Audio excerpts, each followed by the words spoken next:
महाराजांच्या पुतळा अनावरणाला गद्दारांना कसं जाता येणार? आदित्य ठाकरे यांनी एकनाथ शिंदे यांच्यावरती असं म्हणत निशाणा साधलेला आहे। शिवरायांच्या पुतळा अनावरणाला शिंदे हे अनुपस्थित राहिले आणि त्यावरच आदित्य ठाकरे यांनी हा टोला लगावला आहे।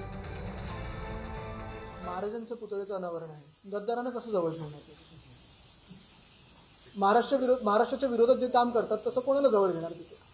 पण दुसरी गोष्ट म्हणजे जर आमच्याच राज्यामध्ये आमच्याच राजाचं पुतळ्याचं अनावरण करणं गुन्हा असेल जे अमितवर गुन्हा टाकलेला आहे, मग हे कोणासाठी राज्य चालले, कशासाठी राज्य चालले? दरम्यान शिवरायांचं नाव घेऊन श्रेयवादाची लढाई नको म्हणून एकनाथ शिंदे हे कार्यक्रमाला उपस्थित नव्हते असं नरेश म्हस्के यांनी म्हटलं। एकदा झालेल्या पुतळ्याचं अनावरण पुन्हा का करायचं? पुतळ्याचं लोकार्पण दुसऱ्यांदा होतंय म्हणून शिंदे अनुपस्थित राहिले असं म्हस्केंनी सांगितलंय। तर गजानन काळेंनी त्यांच्यावर टीका केली आहे। शिवाजी महाराजांचा नेरुळ येथे असणाऱ्या पुतळ्याचं उद्घाटन मनसे नेते अमित ठाकरे यांनी गेल्या आठवड्यात केलं आणि पुन्हा त्याच पुतळ्याचं अनावरण करणं मला योग्य वाटत नाही।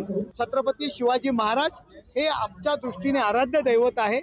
उद्घाटन त्याचं कुणीही करू द्या, सारखं एकाच पुतळ्याचं उद्घाटन करणं मला योग्य वाटत नाही। त्यामुळे श्रेयवादाची लढाई नको म्हणून मी त्या कार्यक्रमात उपस्थित राहिलो नाही। आणि लोकसभेचे खासदार नरेश म्हस्के यांनी घेतली, आत्ताच त्यांची भूमिका माझ्या वाचनात आली की श्रेयवादाची लढाई लढू नये। अमितजी ठाकरे यांनी उद्घाटन केल्यानंतर त्याचं परत एकदा उद्घाटन होणं हे संयुक्तिक होणार नाही। त्यांच्या या भूमिकेचं महाराष्ट्र नवनिर्माण सेना म्हणून आम्ही स्वागत करतोय, त्यांच्या भूमिकेचं आम्ही समर्थन करतोय। मुळातच हीच भूमिका सर्व मंत्री महोदय, आमदारांनी आणि पालिका प्रशासनाने घेणं गरजेचं होतं। पण महाराष्ट्र आणि महाराष्ट्रातील आपलं आराध्य दैवत महाराजांना सुद्धा आपण राजकारणासाठी ओढलं, हे दुर्दैव आहे।